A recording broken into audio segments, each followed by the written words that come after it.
Talk about a guy who had problems with the world. Richard III was it. I'm talking now with Richard Haass, who is, of course, the president of the Council on Foreign Relations. You see him often on television. He's been a guest on my show for years. He had a brand new book out, The World, A Brief Introduction. I personally love the subtitle more than the title, The World. I love A Brief Introduction. Richard Haass, welcome back to the Hugh Hewitt Show. Always good to have you.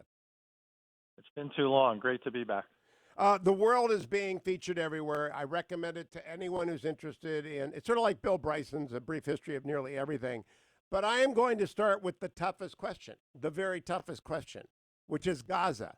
And I read everything you wrote in the Middle East chapters on this book, but you didn't really dive into Gaza because it seems to me there isn't a solution, Richard Haass. What is the solution for the world's toughest problem?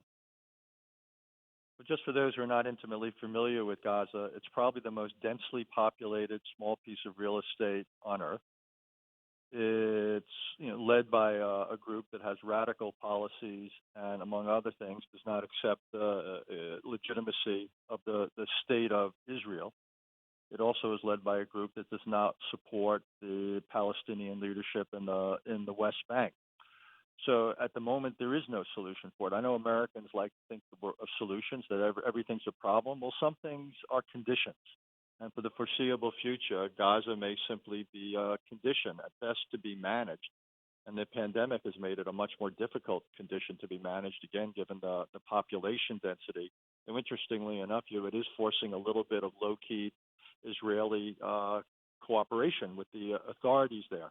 But I think for the foreseeable future, this is not a situation that's going to be resolved, so I think it's simply going to drift. Richard, one of the things that alarms me, of course, I just finished watching Fauda, this third season of the Israeli Shin Bet thing. So it's all about Gaza. And then I read about it in Elie Siegel's book.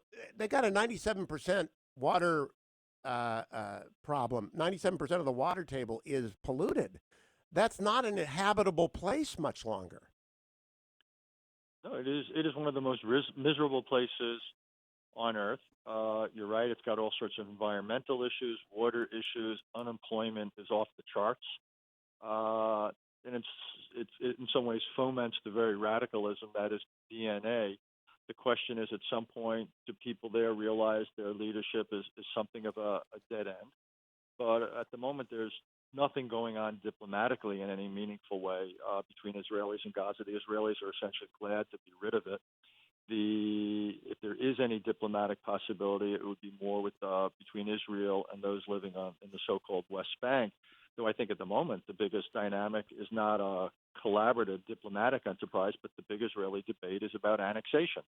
Essentially, what you have in Israel is many people, and beginning with the prime minister, but supported by the Trump White House, essentially giving up for the time being on negotiated outcomes and looking more for unilateral outcomes to essentially change the status quo on the assumption that the status quo, while not necessarily permanent, is going to be with us for years, if not decades to come. In fact, Secretary Pompeo is probably on a plane as we speak, headed to Israel. I always disclose my son works at state, so I don't follow or go along on those trips, but it'll be fascinating.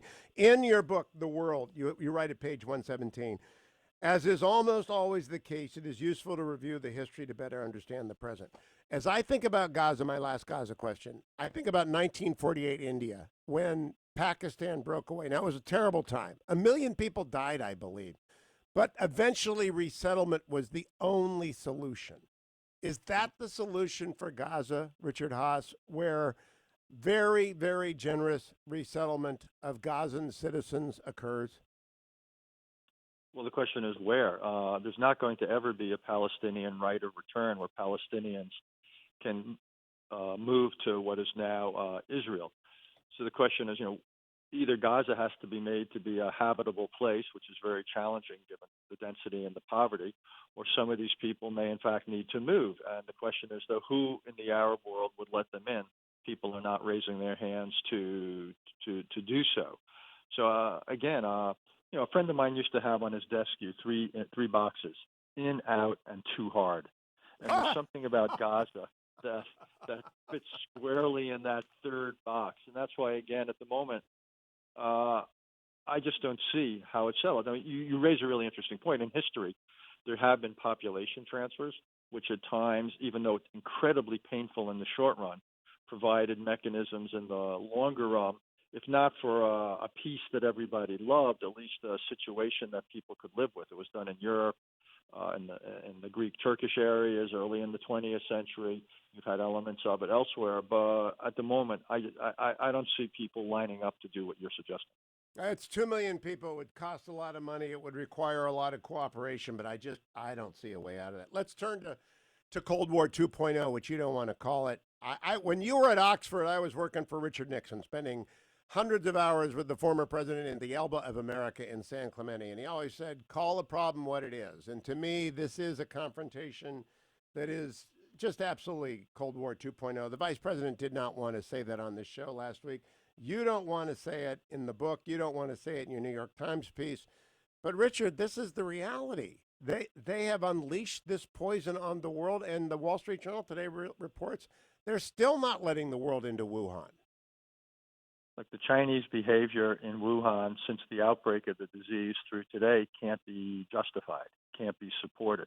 In many ways, we ought to be publicly criticizing it. We ought to be joining with others. That's not the issue. The question is, what you've raised is whether a Cold War construct makes sense. And I simply don't think so. I think Chinese ambitions, while considerable, particularly in Asia and the Pacific, are not global, certainly not in a military sense. And also, I simply don't think it's enough to inform American foreign policy. If we think of ourselves involved in a Cold War with China, even if we get the upper hand, it still doesn't do anything to deal with, among other things, pandemics, climate change, proliferation, terrorism. It's just an inadequate basis for thinking about our relationship with the world in the 21st century. So don't get me wrong. I think we need to push back against China, whether it's over its treatment of Hong Kong or over the treatment of its Muslim minority. We need to make clear they can't unilaterally act to create facts in the South China Sea. We're not going to accept it. They can't use force against Taiwan. I get all that. We've got to push back. When they steal or try to steal our vaccines, we've got to frustrate them. I get all that. But I simply don't think that this can be an adequate framing for an American foreign policy in a world that's increasingly going to be defined by these global challenges. And by the way, we'd be better off if we could at least get China to help on some of these where they have a self-interest in helping. This is not Pollyanna talk. China is going to be one of the big losers from climate change. China is potentially a big loser from pandemics. You know, my biggest argument, I like a lot of the book, The World. I always read your op-eds, but I did have a problem in your New York Times when you suggested— Wall Street Journal, I think it was. Wall Street Journal, excuse me. That they bear enormous responsibility for the pandemic, but we can't blame Beijing for our own lack of PPE. First of all, we didn't run out of ventilators. We were short on PPE, but we can. I'm a lawyer, not a PhD. I'm not one of those. I'm a lawyer. I know proximate cause. We can blame them for everything. When you are the causative agent in an unforeseeable circumstance and you don't do everything, you bear all the blame, Richard. It's not our fault. But this is not. But the world of international relations is not in a courtroom. So what we're dealing with is a situation where, yes, China and continues to do things that are, I believe, outrageous when it comes to the public health problem.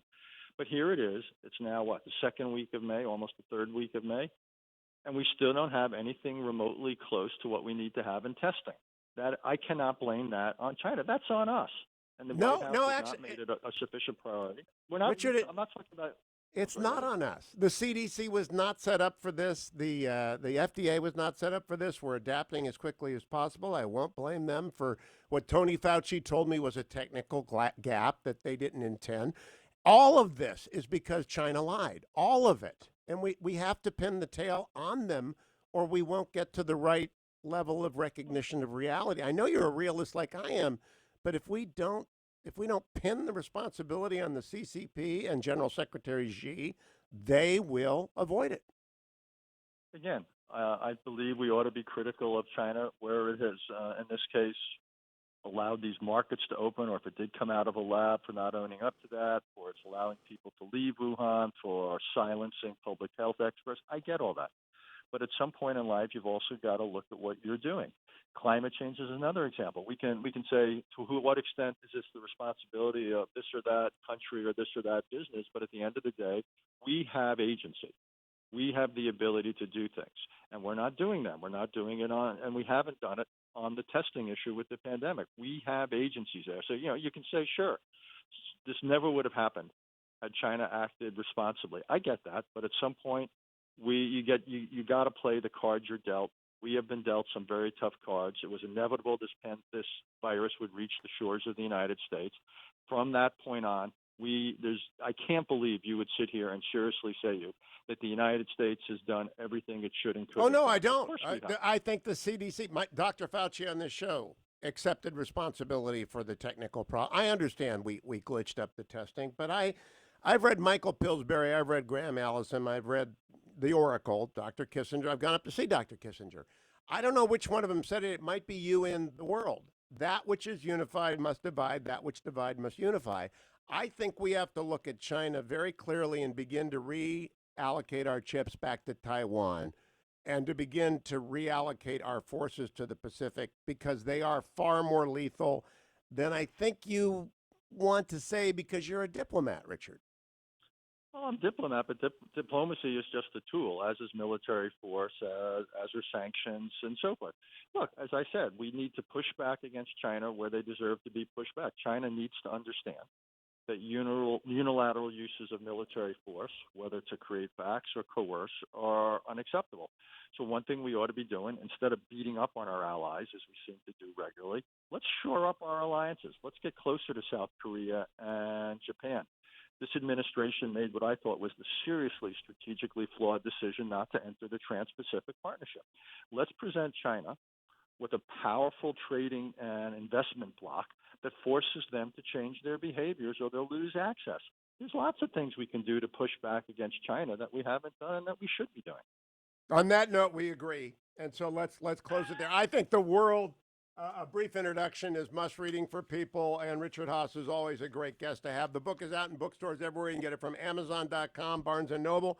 The World, a brief introduction is indeed that, and it's useful. Please get it. Thank you, Richard Haass. Let me also